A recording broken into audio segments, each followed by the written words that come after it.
Welcome back, friends. We are back in our project video to make our watermelon project for today, and all you're going to need is paper and glue today. So I have attached this template. It looks like this. I've attached it down in the description section below, so you can click on that and print your own. For my project today, I printed it on some light green construction paper, or I put it on pink for this one here. You can put it on any paper that you have.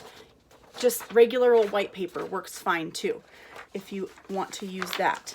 But for our ripping and gluing, the construction paper is a little sturdier, so that's why I chose to use it.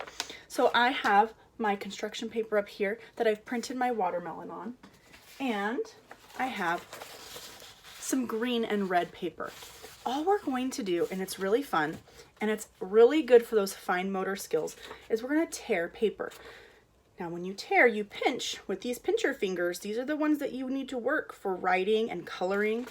You're going to pinch your paper and twist, and then you can rip it, okay? And all you're going to do is you're just going to rip a bunch of pieces.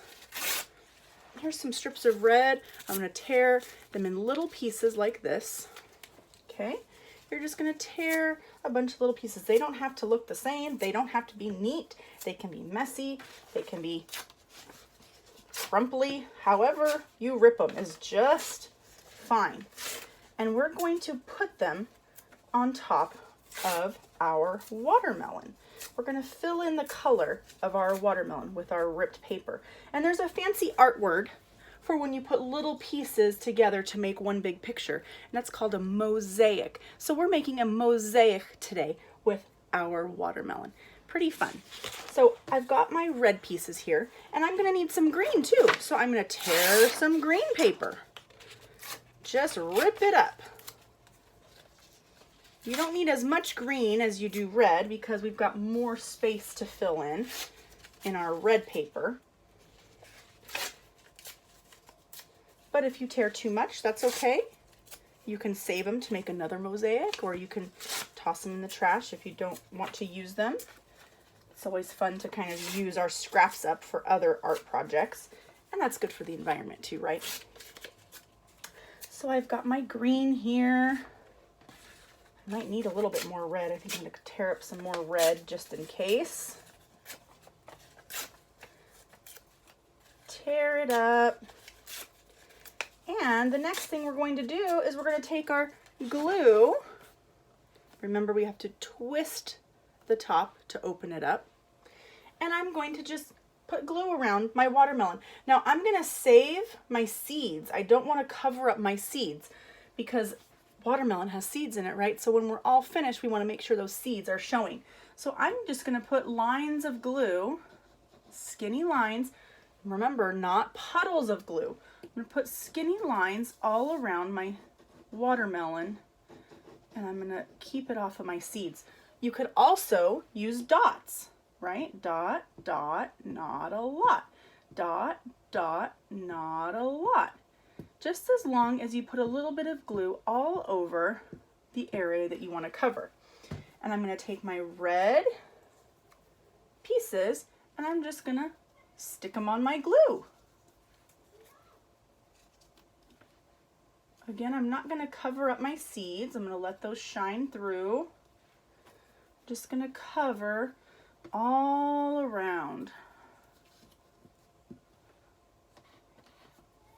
I have a little piece. I want to put a little piece up here, covering that section. There we go. And you're just going to try to fill in as much of the area, oops, that stuck to my thumb, as you can. You're going to fill in all this empty space with your torn up pieces. Some pieces are smaller than others. Some are bigger than others. That's okay. We just want to fill in as much of the space as we can. And if you have empty spaces, like I have a couple empty spaces here, I'm just going to go in and cover them up when I'm done filling in the majority of the space, all the big areas.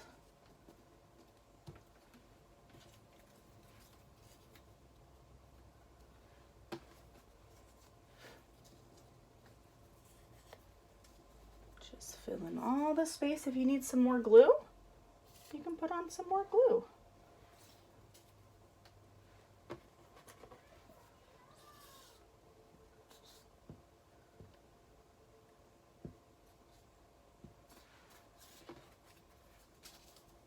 Fill it in. It's kind of relaxing, filling in all these little spaces.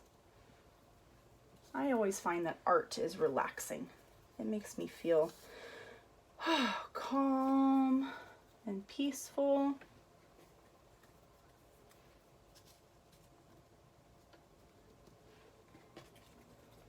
And you can always put a little bit of glue on your red piece too, if you need to.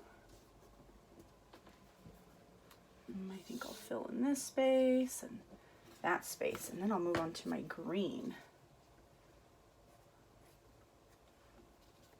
There we go. I think I've got most of my red filled in, and then I'm going to put in my dark green. So same thing, we can just put a line of glue. If we just follow the watermelon rind, remember the rind is the peel on the outside, and then we can fill it in. There's already glue all the way around, so we can just fill it in with our ripped pieces.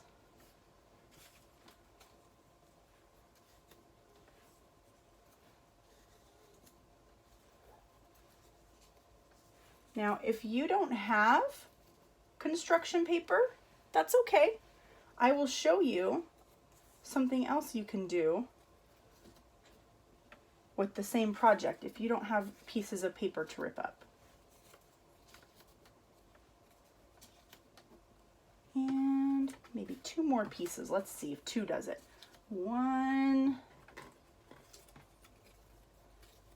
2. Perfect. There is my watermelon. It looks yummy, right?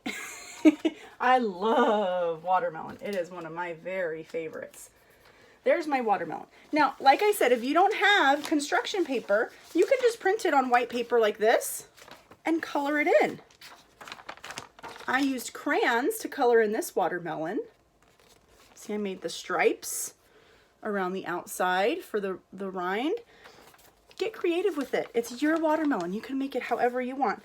Or if you have dot paints at home, this one I use dot paints to fill in the colors. You could also use markers. You could use stickers if for some reason you have stickers that you want to fill it in with. You could use colored pencils. Get creative with it, have fun with it, and I want to see your watermelons when you're done. Send me pictures or put them in the comments below so I can see your beautiful artwork. Thanks, friends. Have fun with this and have a great day. Bye.